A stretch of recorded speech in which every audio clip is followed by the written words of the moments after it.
একটা বিষয় কি যে আমি পাগল নই, তবু পাগল পাগল সেজেছি। আর পাগল যার জন্য সেজেছি হয়তো সেই মানুষটাকে দেখাতে পারিনি, আমার অডিয়েন্সকে দেখাতে পেরেছি।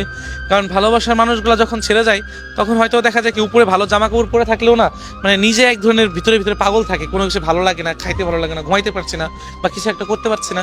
তো এই যে বিষয়গুলা, যে আমি এই জিনিসটাই বোঝানোর চেষ্টা করছি যে মানুষ যখন কাউকে ভালোবাসে আর ওই মানুষটা যখন কাউকে ছেড়ে যায় তখন তার এক বুক কষ্ট ছাড়া কিছুই থাকে না। আসলে আমরা মানুষগুলাকে ভালোবেসে থাকি, সারা জীবনই চাই যত্নে রাখতে, কিন্তু যখন ওই মানুষগুলা ছেড়ে চলে যায় তখন ওই মানুষগুলাকে না আর মানে পাওয়া হয় না, সারা জীবন আফসোস থেকে যায়। তো ওই বয়স 16 হোক কিংবা 61 হোক, তার কথা সবসময় আমাদের মনে করে রেখে যেতে হবে। ওই যে হুমায়ুন স্যার একটা কথা বলেছে না, আমার বয়স যদি 60 বছরও হয় তবুও তার কথা মনে রেখে যাব। তো দেখবেন কি অনেক সময় অনেক মানুষ রাস্তাঘাটে পাগলও না, ভালোবাসা মানুষটির জন্য কিছু একটা লিখতেছে, বিড়বিড় করে কিছু একটা বলতেছে। সো আমি তো হয়তো আমার অডিয়েন্স বা ভালোবাসার মানুষগুলোকে বোঝানোর জন্য এই লুকটা বা এই সাজটা সেজেছি, কিন্তু এমনও পাগল আছে যারা সত্যিকারের পাগল, ভালোবাসার মানুষটিকে না পেয়ে পাগল হয়ে গিয়েছে। এমন অনেক মানুষ আছে, আপনি দেখলে বুঝতে পারবেন অনেক জায়গায়।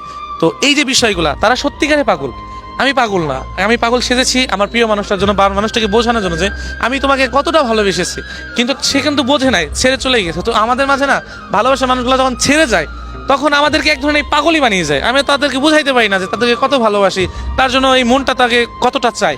এই জিনিসটা না তারে আমি কোনোভাবেই বুঝাইতে পারি না। সো এই যে অডিয়েন্স যারা যাদেরকে বুঝাইতে যাচ্ছি, বা আমার দেশের বাইরে বা দেশে আমার অডিয়েন্স, পেজের অডিয়েন্স যারা আছে, টেনশন প্রো পেজে যারা ফলো করে, তো সবাইকে মিলে না এই একটা জিনিস বুঝাইতে চাইছি যে আসলে আমি পাগল না, তবুও আমি তার জন্য পাগল যে মানুষটাকে চেয়েছে। আমি তো পোশাকে পাগল, কিন্তু আমি আমি ভিতরে ভিতরে একটা পাগল হয়ে আছে যে সেই মানুষটা যদি আমার হইতো বা সেই মানুষটা যদি আমার হয়ে থাকতো তাহলে হয়তো এই সাজ বা এই এই জিনিসটা মানুষকে বোঝানো এটা মনে হয় যে লাগতো না। সো এমন অনেক মানুষ আছে দেশে, দেশের বাইরে, বা প্রতিনিয়ত আমাদের সমাজে অনেক মানুষ আছে যারা পাগলের মতো হয়ে থাকে, কিন্তু পরিবার সমাজকে দেখাইতে পারে না। তবে আমি আজকে এটা বোঝাইছি যে মানুষ পাগল থাকে না, কোনো এক মায়াবতীর কারণে মানুষ পাগল হয়। ভাই কিছু বলবেন, কিছু বলবেন আসেন।